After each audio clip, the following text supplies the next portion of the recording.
威爾斯，我哋嚟咗英國咁多年，竟然一次都冇去過。趁住5月連環 Bank Holiday， 梗係要去海邊吸收下陽光啦。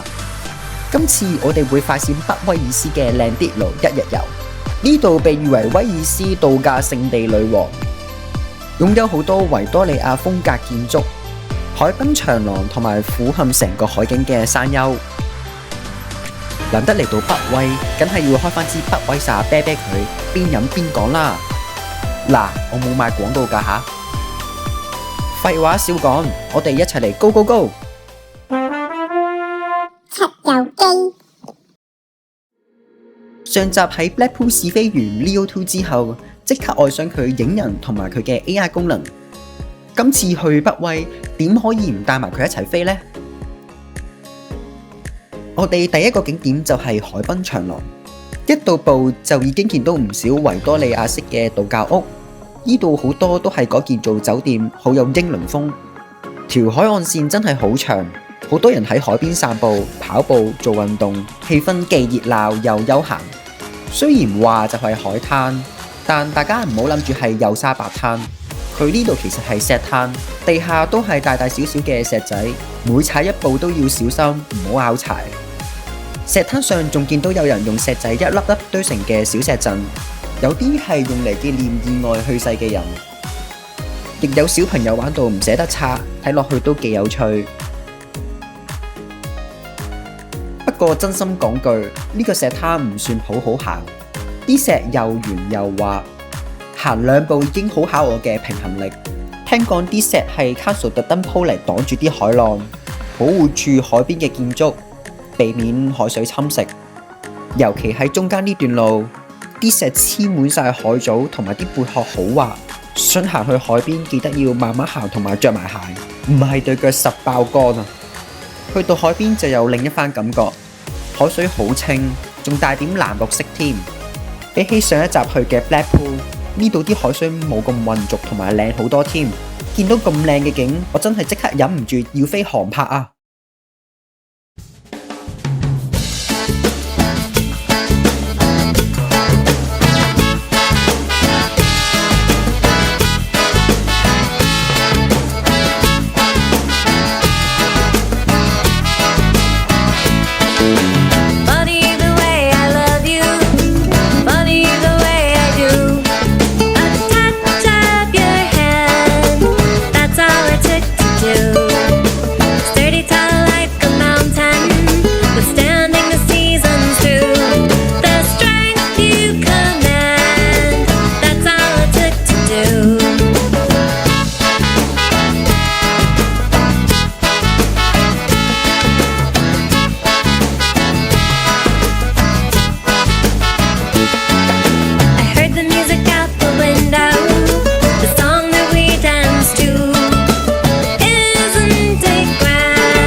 海旁仲可以坐大飛出海觀光，嗰日假期好受歡迎，連條龍都排到上海灘啊！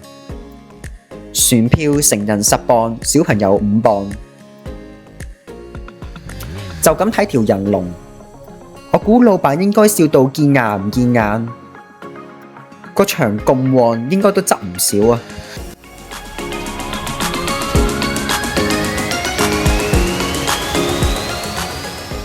之後嚟到另一個重頭戲，就係Llandilo Pier啦。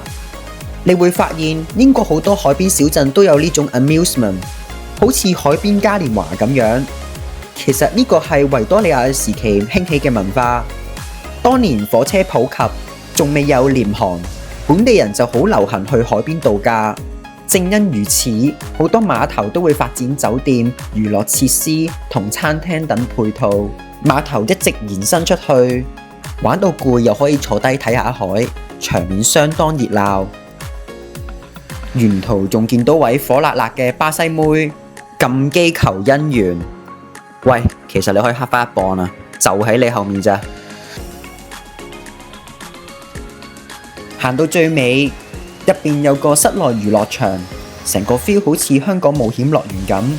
入邊有彈珠機、籃球機、夾公仔等等。呢個碼頭係用鐵架同埋木板搭建，一路延伸出海，全程700米長。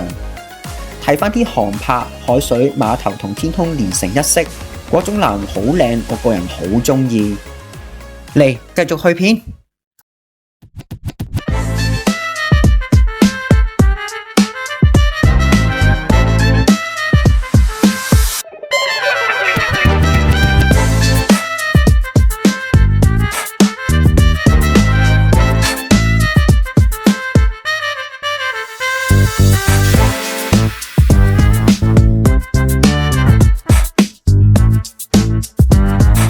Come on, clap your hands.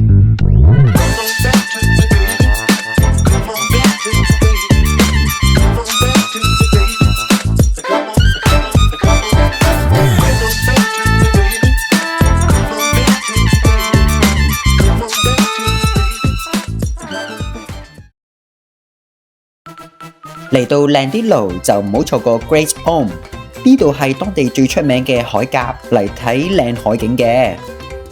我哋今次就冇搭纜車，就咁慢慢行上去，沿途經過呢個建於1932年嘅 The Colony， 呢個好有歷史意義嘅長廊。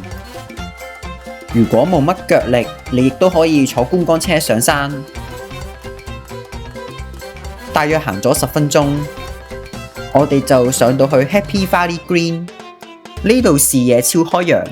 一路吹住海風，一路睇住靚景，真係好舒服。